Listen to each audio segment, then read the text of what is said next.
Mumbai Tug brought to you by Sunny's World. Pune's Pride Sunny's World, life in Funshine. Resort weddings, events, restaurants, adventure wellness. Sunny's World, perfect destination for every occasion.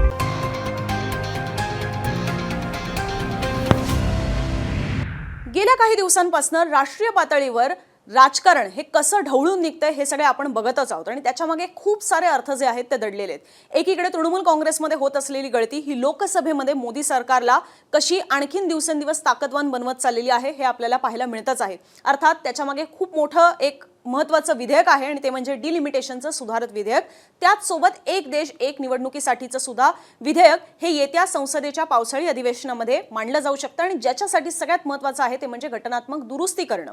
घटनात्मक दुरुस्ती करण्यासाठी सरकारला 2/3 खासदारांची सहमती लागणार आहे। अर्थात म्हणजे या खासदारांनी मंजुरी दिली तरच ती विधेयकं संमत होणार आहेत। लोकसभेमध्ये ते जवळपास आता 2/3च्या संख्याबळापर्यंत पोहोचतायत। डीएमके, तृणमूल या सगळ्या खासदारांची जुळवाजुळव करत। पण विरोधक राज्यसभेमध्ये मात्र मोदी सरकारची कोंडी करू शकतील का? तिकडे आत्ताच्या घडीला कशा पद्धतीने संख्याबळ आहे? खरोखर विरोधकांची ताकद ही राज्यसभेमध्ये आहे का? आत्ताच्या होऊ घातलेल्या निवडणुका ज्या आता होत आहेत खरं तर त्या ह्याचं सगळं चित्र बदलवून टाकतील का? तृणमूलचे राज्यसभेतले खासदार सुद्धा राजीनामे देत आहेत, त्याचाही फरक पडेल का? या सगळ्या गोष्टी ज्या आहेत या आजच्या व्हिडिओमध्ये आपल्याला समजून घ्यायच्या आहेत। नमस्कार, मी अनुजा, तुम्ही पाहत आहात मुंबई तक। लोकसभेचं गणित याआधी आम्ही तुम्हाला समजावून सांगितलेलंच आहे। त्याचे व्हिडिओज सुद्धा तुम्ही पाहू शकता किंवा इकडे लिंक येईल त्याच्यामध्ये सुद्धा क्लिक केलं तर तुम्हाला ते पाहता येतील किंवा या व्हिडिओच्या शेवटाला सुद्धा थोडक्यात सांगू। पण सध्या राज्यसभेतलं ते गणित समजून घेणं गरजेचं आहे कारण तिथे सुद्धा खूप कॉम्बिनेशन्स बदलत आहेत। राज्यसभेमध्ये एकूण संख्या असते 245 इतकी खासदारांची। भाजपचे राज्यसभेमध्ये 106 खासदार आहेत। एप्रिल महिन्यातच राघव चड्डांसह 7 खासदारांनी आम आदमी पक्षाची साथ सोडून भाजपमध्ये प्रवेश केला। त्याच्यामुळे आपच्या 10 पैकी 7 खासदारांचा गट झाल्याने 2/3ची अट पूर्ण झालेली होती आणि म्हणून कारवाई सुद्धा टळलेली होती। असो, पण मूळ मुद्दा हा की 7 खासदारांच्या भाजप प्रवेशामुळे राज्यसभेतील भाजपची जी टॅली आहे ती 106 वरनं 113 पर्यंत पोहोचली। अर्थात राज्यसभेत भाजपच्या मित्रपक्षांचे सुद्धा खासदार आहेत। महाराष्ट्रातली उदाहरणं द्यायची झाली तर शिवसेनेचे मिलिंद देवरा आहेत, ज्योती वाघमारे अलीकडेच गेलेले आहेत। राष्ट्रवादी काँग्रेसकडनं सुद्धा पार्थ पवार, नितीन पाटील, प्रफुल्ल पटेल हे सगळे असे वेगवेगळ्या राज्यातील एनडीएच्या मित्रपक्षांचे खासदार हे सुद्धा राज्यसभेवर आहेत। त्यामुळे राज्यसभेमध्ये एनडीएचं एकूण संख्याबळ बघायचं झालं तर ते 148 इथपर्यंत गेलेलं आहे। आता आकडे ऐकून कदाचित गोंधळ होऊ शकतो म्हणून परत एकदा स्पष्टता देते। राज्यसभेमध्ये भाजपचे 113 खासदार आहेत आणि संपूर्ण एनडीएचे मिळून 148 खासदारांची संख्या ही राज्यसभेवर आहे। आता राज्यसभेमध्ये जर घटना दुरुस्ती विधेयक मंजूर करून घ्यायचं असेल तर इथे सुद्धा 2/3चं बहुमत लागणार आहे। इतर विधेयकं ही बहुमतानं जशी मंजूर होतात, घटनात्मक दुरुस्ती मात्र करायची असेल, कॉन्स्टिट्यूशनल बिल असेल, कॉन्स्टिट्यूशनल अमेंडमेंटचं बिल असेल तर मात्र ही एक विशेष अट असते की 2/3चं बहुमत लागतं। आता राज्यसभेमध्ये एकूण 245 जागांमध्ये 2/3चा आकडा होतो 163 इतका, पण भाजपकडे तर आहेत 148च। म्हणजेच त्यांना अजून एक किमान 15-20 खासदारांची गरज ही लागणारच आहे कारण बऱ्याचदा मतं बाद वगैरे ठरत असतात, त्यामुळे आपण जास्तीचाच आकडा पकडतो। तर या केसमध्ये भाजपला एक 15 पेक्षा जास्त खासदारांची गरज लागणार आहे। पण आता मी म्हणते त्या पद्धतीने की तृणमूल काँग्रेसच्या खासदारांच्या राजीनाम्याचा कसा असर होतो ते बघा। तृणमूल काँग्रेसच्या जसे लोकसभेतले खासदार एक वेगळा गट तयार करतायत आणि ते एनडीए मध्ये सामील होतील असं दिसतंय, राज्यसभेतल्या खासदारांनी मात्र राजीनामे देऊन टाकलेले आहेत आणि त्याच्यामुळेच जे 163चा जो 2/3 साठीचा जो आकडा होता तो स्वाभाविकपणे घसरणार, तो येणार 159 वर। म्हणजेच एनडीएकडे 148 आहेत आणि आता त्यांना केवळ 10 ते 11 किंवा साधारणतः 11-12 खासदारांची जास्तीची गरज लागणार आहे।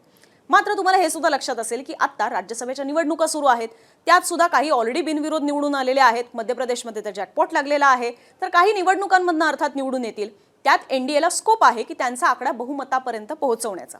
त्यामुळे लोकसभेत जसं एनडीए आशेवर आहे की डीएमकेच्या नाराजीमुळे त्यांचे 22 आपल्यासोबत येतील, तृणमूलच्या फुटीर गटामुळे त्यांचे 20 आणि इतरही काही खासदारांना सोबत घेऊन जसं की शिवसेना युबीटीच्या सुद्धा खासदार फुटण्याची शक्यता आहे, तर अशा सगळ्या खासदारांना सोबत घेऊन लोकसभेमध्ये 2/3चं संख्याबळ ते जुळवून घटनात्मक दुरुस्ती विधेयक जे आहे ते संमत करू शकतात। तसंच राज्यसभेमध्ये सुद्धा एनडीएचं अशा पद्धतीने हे कट बहुमतापर्यंतचं संख्याबळ पोहोचताना आपल्याला पाहायला मिळते। ह्या सगळ्यात एक विशेष आणि गंभीर बाब अशी सुद्धा लक्षात घ्यायला हवी की भारतात आत्ताच्या घडीला एकूण राज्यांपैकी 18 राज्यांमध्ये भाजप आणि त्यांच्या मित्रपक्षांची सत्ता आहे आणि ती सुद्धा काही थोडी नाहीये, चांगल्या बहुमतानं आहे। आतापर्यंत आपण जर पाहिलं तर प्रादेशिक पक्ष तृणमूल काँग्रेस असेल, DMK असेल, शिवसेना असेल, BRS, YSRCP किंवा डावे आणि आम आदमी पक्षासारख्या सुद्धा पक्षांची आपापल्या राज्यांमध्ये सत्ता होती. तेवढे आमदार सुद्धा असल्याने त्यांना किंवा चांगल्या संख्येनं आमदार असल्यामुळे त्यांना राज्यसभेवर सुद्धा खासदार हे चांगल्या संख्येनं पाठवता यायचे. आता मात्र ह्या सगळ्या पक्षांनी आपापल्या राज्यात सत्ता गमावलेली असल्यामुळे आमदारांची संख्या सुद्धा त्यांची आटलेली आहे, फार तुरळक आहे राज्यसभेवर. त्याच्यामुळेच त्यांना खासदार पाठवणं आता तसं शक्य होत नाहीये.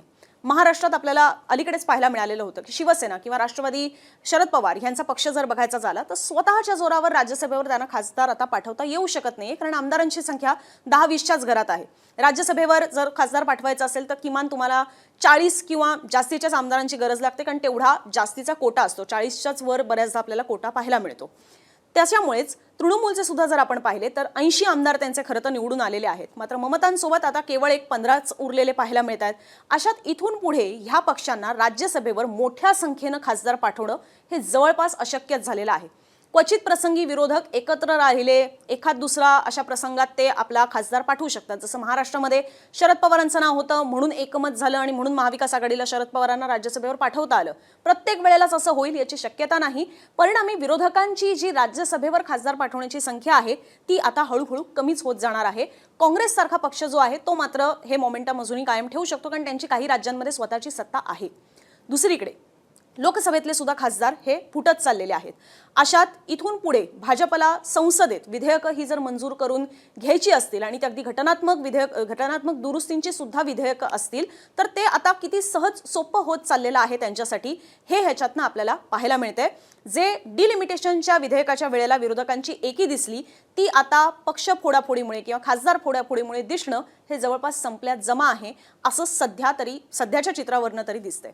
या संपूर्ण राजकारणाबद्दल तुम्हाला काय वाटतं? तुमच्याही प्रतिक्रिया कॉमेंट बॉक्समध्ये आमच्यापर्यंत नक्की पोहोचवा आणि असेच दिवसभरातले माहितीपूर्ण व्हिडिओ समजून घेण्यासाठी मुंबई तकच्या YouTube चॅनलला नक्की भेट द्या.